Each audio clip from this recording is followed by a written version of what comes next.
Je voudrais d'abord saluer l'initiative très importante du groupe écologiste de Paris de proposer cette MIE sur l'adaptation de Paris aux super vagues de chaleur et de souligner et de saluer également le soutien de l'ensemble des groupes pour son lancement. Chacune et chacun d'entre vous l'a souligné dans son intervention, le climat change déjà. Les phénomènes climatiques extrêmes frappent toutes les régions du monde dans un monde qui s'est réchauffé de seulement 1,1 degré et les populations vulnérables sont évidemment en première ligne du changement climatique. Toutes les études scientifiques montrent que même si nous parvenons à réduire les émissions de gaz à effet de serre suffisamment pour rester sous la barre des plus 2 degrés, nous devrons engager l'adaptation de nos territoires aux conséquences du changement climatique. La semaine dernière, nous étions avec la maire de Paris à Abidjan, à la COP des villes, organisée en marge du sommet de l'Association internationale des maires francophones. Cet événement s'est déroulé dans une ville touchée par des inondations meurtrières, illustrant de manière dramatique les effets du changement climatique. La question de l'adaptation au changement climatique a été au centre des échanges entre les villes, comme elle est depuis de nombreuses années l'un des piliers des négociations internationales sur le climat. C'est également un des piliers du plan climat qui a intégré en 2018 la stratégie d'adaptation de Paris au changement climatique.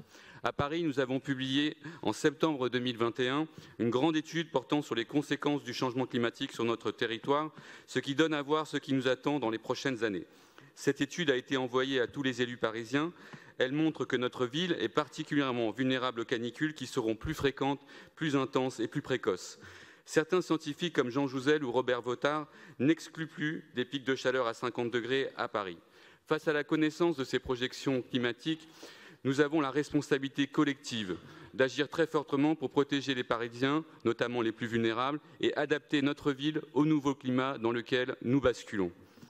C'est un défi majeur et je me réjouis au nom de l'exécutif du lancement de cette MIE proposée par le groupe écologiste de Paris et de la mobilisation des groupes politiques, de la majorité comme de l'opposition, sur cette importante question des super vagues de chaleur.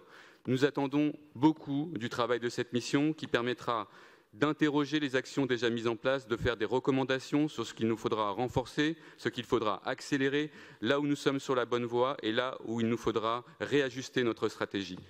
La bonne nouvelle, c'est que Paris a été pionnière dans les politiques de lutte contre le changement climatique et je viendrai, avec l'accord du président ou de la présidente de cette mission, vous présenter la stratégie d'adaptation du plan climat, les actions du plan Paris Frais, la stratégie de rénovation des bâtiments pour protéger les résidents des fortes chaleurs, les baignades publiques, les transformations de l'espace public qui laissent plus de place à la nature et à l'infiltration de l'eau, ainsi que notre politique de développement du réseau de froid de la ville de Paris qui offre une alternative essentielle aux climatiseurs et l'ensemble des nombreux dispositifs déjà mis en place. Nous le savons, beaucoup reste à faire pour changer d'échelle et nous comptons sur vous, sur la MIE, pour renforcer et ajuster la réponse de notre ville aux défis climatiques. Vos travaux seront concomitants à ceux que nous mènerons en vue de la révision du plan climat qui s'ouvrira dès le mois de septembre. C'est une très bonne chose car nous pourrons intégrer les conclusions de la MIE comme une contribution essentielle à ce document réglementaire. Je vous remercie.